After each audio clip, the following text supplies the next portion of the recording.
നമുക്കിന്ന് ഒരു book mark series തുടങ്ങിയാലോ? കളയാനുള്ള ബുക്സിന്റെ ഇടയിൽ ഈ ഡിക്ഷണറി കണ്ടിട്ട് ഇത് എടുത്തു വെച്ചിട്ട് കുറെ കളയാനുള്ള മെയിൻ റീസൺ എന്ന് വെച്ചാൽ ഇത് കുറെ കൊല്ലം പഴയതാണ്. പിന്നെ ഇതിലെ കുറെ പേജസ് മിസ്സിംഗ് ആണ്. ഇത് കണ്ടിട്ട് പോയിട്ട് നല്ല ഡിക്ഷണറിയുടെ പേജ് കീറരുത് പ്ലീസ്. അപ്പോൾ നമ്മുടെ പരിപാടിയിലേക്ക് കിടക്കാം. നമ്മുടെ പ്ലാൻ എന്താന്ന് വെച്ചാൽ ആദ്യം തന്നെ ഡിക്ഷണറിയിലുള്ള ഒരു വേർഡ് ചൂസ് ചെയ്യാം. For example birds, flowers, insects, അങ്ങനെ എന്തിൻ്റെങ്കിലും. എന്നിട്ട് ആ ഒരു തീമിൽ ബുക്ക് മാർക്ക് ഞാനിവിടെ ഹണീബി എന്നുള്ള വാക്കാണ് സെലക്ട് ചെയ്തിട്ടുള്ളത്. ഇനി ഇത് ഈ ഒരു രീതിയിൽ കട്ട് ചെയ്തെടുക്കുക. നെക്സ്റ്റ് അതിൽ കുറച്ച് ഹണീബീസിന്റെ ഔട്ട്ലൈൻ വരച്ചു. ഹണീബി എന്നുള്ള വേർഡും ഒന്ന് ഹൈലൈറ്റ് ചെയ്തെടുക്കുന്നുണ്ട്. Black and yellow sketch use ചെയ്ത് കളർ ചെയ്തെടുക്കുക. ദെൻ ആസ് യൂഷ്വൽ ബുക്ക് മാർക്കിനൊക്കെ കാണുന്ന റിബൺ ടൈ ചെയ്യാനായി ടോപ്പിൽ ഒരു ഹോള് പഞ്ച് ചെയ്തെടുക്കണം. ഇനി അതിലൂടെ ഒരു റിബൺ ഇൻസേർട്ട് ചെയ്ത് നോട്ട് ഇട്ട് കൊടുക്കണം. അപ്പോൾ ഇതുപോലെ ഇനി ഏത് വേർഡ് വെച്ചിട്ടാ നെക്സ്റ്റ് ബുക്ക് മാർക്ക് വേണ്ടതെന്ന് നിങ്ങൾ കമന്റ് ചെയ്യുക. ഇത് ഇഷ്ടമായില്ലെങ്കിൽ അതും പറയണം.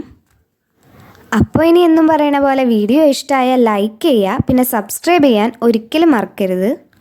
അപ്പോൾ ഓക്കെ, ബൈ.